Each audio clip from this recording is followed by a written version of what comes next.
Hi, my name is Greg Katz, the host of Surviving Strong TV, and I want to ask you a question. And what I want to ask you a question about are questions.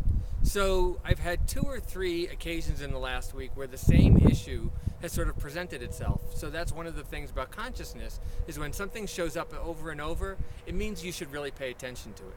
So the thing that's come up over and over is people being comfortable asking their doctors questions when they're not getting the answers that they want. So I'll give you one example. One is this week Oprah's doing Your Best Life, and she was having heart palpitations, she wasn't sleeping well, she was gaining weight. They put her on heart medication and blood pressure medication. She went to 4 doctors. 4. And you know, she can afford the best in the country. And none of them came up with what the issue was. Who did? The people who viewed her show, who wrote in saying to her, as she talked about it, I think you should ask them about your thyroid.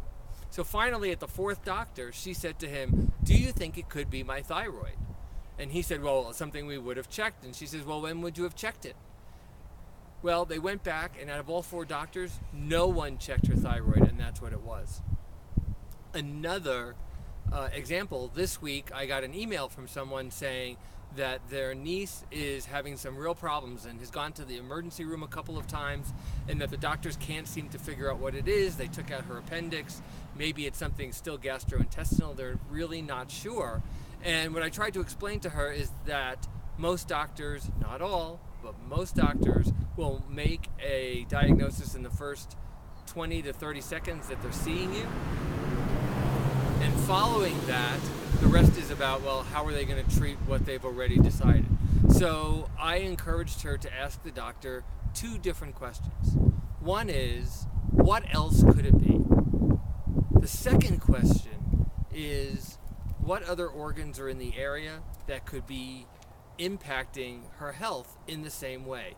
So everything's kind of crammed in there. So if people are saying that you have a problem with your colon, well, what's near the colon, and could it be that? So there's those kinds of questions. You need a health advocate. You need someone who will either encourage you, support you, go with you, teach you how to ask the questions of your doctors in a way that you're not feeling threatened, in a way that they're not feeling threatened. It's got to be a team effort. And the bottom line is, this is your health at risk and possibly your life. So how do you not ask the questions that are going to get you the best care possible? So for more information on how to become your own best health advocate, or tips on how to live life to the fullest with a chronic or life-threatening illness, check out the website at www.survivingstrong.com. And until next time, I'm Greg Katz. Be well.